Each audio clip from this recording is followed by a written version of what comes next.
प्रचारार्थ आयोजित या प्रचार सभेस उपस्थित तुम्हा आम्हा सर्वांचे लोकप्रिय खासदार आदरणीय विशालदादा पाटील, तुम्हा आम्हा सर्वांचे नेते पाणीदार माजी आमदार विक्रमदादा सावंत, बाबासाहेब तात्या कोडक, पंचू काका, आमच्या भगिनी अंकलगीताई आणि व्यासपीठावरील सर्वच उपस्थित, खास करून आज ज्यांनी काँग्रेसमध्ये प्रवेश केला आहे त्या आवटे बंधू दोघांचाही मनापासून धन्यवाद व्यक्त करतो की अतिशय चांगला निर्णय तुम्ही घेतलेला आहे, कारण तुमच्या पराभवाचा वचपा तुम्हाला काढायचा आहे. येळवीला दादांनी उमेदवारी दिली होती तुमच्या रूपानं, परंतु त्यावेळेस थोडक्या मतात आपला पराभव झाला होता, परंतु त्या पराभवाचा वचपा मधुकर नरळेंच्या माध्यमातून आपण काढायचा आहे, हे एवढं तुम्ही सगळ्यांनी येळवीकरांनी लक्षात ठेवा. या जिल्हा परिषद गटातील उपस्थित येळवी पंचायत समिती गणातील उपस्थित सर्व मतदार बंधू भगिनी, पत्रकार मित्र बंधूंनो, निवडणूक जाहीर झाल्यानंतर बऱ्याच घडामोडी झाल्या. दादा, या जिल्हा परिषद गणामध्ये जवळजवळ आमची उमेदवारी निश्चित होती आणि पंचायत समिती गणासाठी उमेदवारीवरनं स्पर्धा फार चालली होती. अण्णाराय पाटील सर पण इथे उपस्थित झालेले आहेत. सनमडीमध्ये गावामधून फार मोठी स्पर्धा होती, ती उमेदवारीसाठी धावपळ चालू होती. आम्ही सर्वांनी मिळून सगळ्या या येळवी पंचायत समितीतल्या लोकांनाही एकत्रित केलं होतं.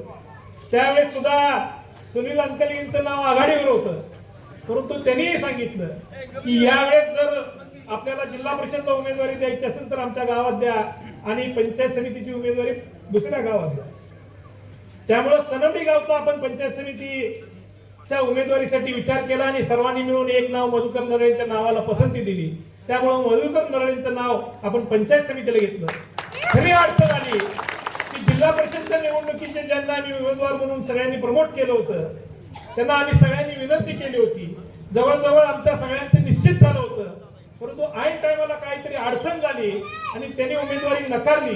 त्यावेळेस खरं काँग्रेस पक्षावरती संकट आलं होतं, परंतु तरी सुद्धा या संकटामध्ये सुद्धा जसा दादा आपल्यावरही संकट आलं होतं, लोकसभेच्या निवडणुकीच्या वेळेस उमेदवारीवरून संकट आलं होतं, परंतु लोकांनी त्यावेळेस निवडणूक हातात घेतली होती. तशाच पद्धतीनं या बनाळी जिल्हा परिषद गटाची निवडणूक आज लोकांनी हातात घेतलेली आहे आणि रवींद्र सावंतांना त्यामुळे बनाळीची जबाबदारी घेतली. कारण स्वर्गीय तानाजी आप्पांच्या कामाचा विचाराचा वारसा घेऊन रवींद्रजींनी अगदी तरुण वयामध्ये कारखान्याचं संचालक पद स्वीकारलं. पंचायत समितीच्या 2 वेळा निवडणुका चांगल्या पद्धतीने लढवल्या. पंचायत समितीचं सभागृह गाजवलं. विरोधी पक्ष नेते म्हणून तिथं चांगलं काम केलं. त्यांना बराच चांगला अनुभव, तरुण सरपंच म्हणून बनाळीचं त्यांनी काम केलेलं आहे. सोसायटीचं नेतृत्व केलेलं आहे. आज ही बनाळी गावामध्ये त्यांच्या विचाराचीच सत्ता येते हे सातत्यानं जेव्हापासून त्यांच्या हातात नेतृत्व आले तेव्हापासून येत आलं. आज सुद्धा त्यांच्या गावचे उपसरपंच उपस्थित आहेत मंगेशजी. अतिशय चांगल्या पद्धतीनं काम करणारा कार्यकर्ता, धडपडणारा कार्यकर्ता, काँग्रेस विचाराचा कार्यकर्ता म्हणून त्यांची ओळख आहे. मधुकर नरळेंनी सुद्धा त्यांचं सामाजिक कार्य अचानक आलेत आणि निवडणूक उभारण्यात असं झालेलं नाही आहे. कारण त्यांच्या व्यवसायाच्या माध्यमातून जरी ते इथं नसले तरी त्यांनी व्यवसायाचं माध्यम असून सुद्धा गावाची नाळ कधी सोडली नाही. गावातल्या सामान्यांच्या प्रश्नासाठी सामाजिक कार्यामध्ये आज सनमडीचे जरी असले, आता मगाशी बऱ्याच जणांनी सांगितलं की इथं दहशतीचं वातावरण आहे, कुणालाही काही घाबरायचं कारण नाही आहे. जशा तसं उत्तर द्यायला आम्ही काँग्रेसवाले सगळे समर्थ आहे. कसल्याही पद्धतीचं तुम्ही मुळात कसल्याही पद्धतीचं काय झालंय, पोकळ फक्त धमकी द्यायचं काम करतात. त्यांच्याकडे काही नाही आहे. पोकळ डरकाळ्या भोट फोडणारे आहेत, काही करणारे नाही आहेत. आज मला सांगा, आपण मागच्या वेळेस जी विधानसभेला चूक झालेली आहे, चूक झाल्या का नाही हे तुम्हाला आम्हाला सगळ्यांना मान्यच करावं लागेल. या वर्षभराच्या 6 वर्षाच्या कालावधीमध्ये काय विकास कामं झालेली आहे?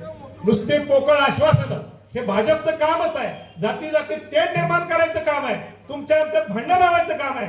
मला सांगा, या आमदारानं काय केलेलं आहे? या येळवी भागामध्ये काय केलेलं आहे? काहीतरी केलेलं आहे का? तुम्ही एक भरीव काम सांगा. या 6 वर्षामध्ये एक भरीव काम सांगा. बरीच कामं तिने नुसती पोकळ आश्वासनं दिलेली आहेत. उमदीची MIDC असू दे, जतला सुद्धा वेगवेगळ्या आश्वासनं दिलेली आहेत. आज नगरपालिकेची निवडणूक झाली, बऱ्याच जणांना वाटलं की भाजप एवढं हे आहे, भाजप एवढा मोठा पक्ष आहे, बघा भाजपची सत्ता आली, त्यामुळे जिल्हा परिषदला त्यांची सत्ता येईल असं त्यांना वाटलं होतं. परंतु दादा, त्यांच्या जिल्हा परिषद उमेदवारांमधले बरेचसे उमेदवार काँग्रेसमधले उमेदवार नेऊन त्यांनी पळवून उभा केलेले. हिचाच आपला विजय झालेला आहे. म्हणजे त्यांच्याकडे उभा राहायला माणसं सुद्धा नव्हती चांगली. आज सुद्धा जत तालुक्यातली जनता काँग्रेस विचारधारणीची आहे. खास करून बनाळी जिल्हा परिषद गटाचं नेहमी उदाहरण घ्या. आज बनाळी जिल्हा परिषद गटामध्ये पूर्वी विजू बाळांना काँग्रेसमधून तिकीट दिलं होतं. त्यावेळेस सुद्धा विजू बाळांना मताधिक्याने इथल्या 2800च्या मताच्या फरकाने त्यांनी इथला विजय प्राप्त केला होता. हा इतिहास आहे. त्यामुळं खऱ्या अर्थानं सर्वसामान्यांचा, गोरगरिबांना आणि इथं सगळ्यांना न्याय देणारा कुठला पक्ष असेल, सगळ्या जातीपातीचा विचार करणारा कुठला पक्ष असेल, तो काँग्रेस पक्ष आहे. आज आता तुम्हाला परवाच एक उदाहरण देतो. आदरणीय अजितदादांचं निधन झालं.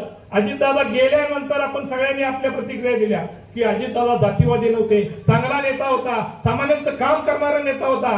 हे कधी झालं? अजितदादा गेल्यानंतर झालं. अजितदादा गेल्यानंतर अजितदादांची किंमत कळाली. तशाच पद्धतीने ही वेळ आपली शेवटची वेळ आहे. आता जिल्हा परिषद पंचायत समितीच्या निवडणुका झाल्यानंतर डायरेक्ट 3-4 वर्षांना आपल्याला लोकसभेची निवडणूक आहे. तोपर्यंत मध्यंतरी निवडणुका नाही आहे. त्यामुळे सगळ्यांना माझी कळकळीची विनंती आहे, या निवडणुकीत तुम्ही भाजपला धडा शिकवला नाही तर ते भाजपवाले अशाच पद्धतीने अन्याय करत जातील. त्यामुळे या निवडणुकीत येत्या 7 तारखेला आपल्याला लक्षात ठेवायचं आहे की 7 तारखेला हात जिथं दिसल त्या हातात समोरचं बटन दाबायचं आहे आणि काँग्रेस पक्षाच्या दोन्ही उमेदवारांना विजय करायचा आहे आणि आपला विचार जिवंत ठेवायचा आहे. एवढीच विनंती करतो आणि थांबतो. जय हिंद, जय महाराष्ट्र.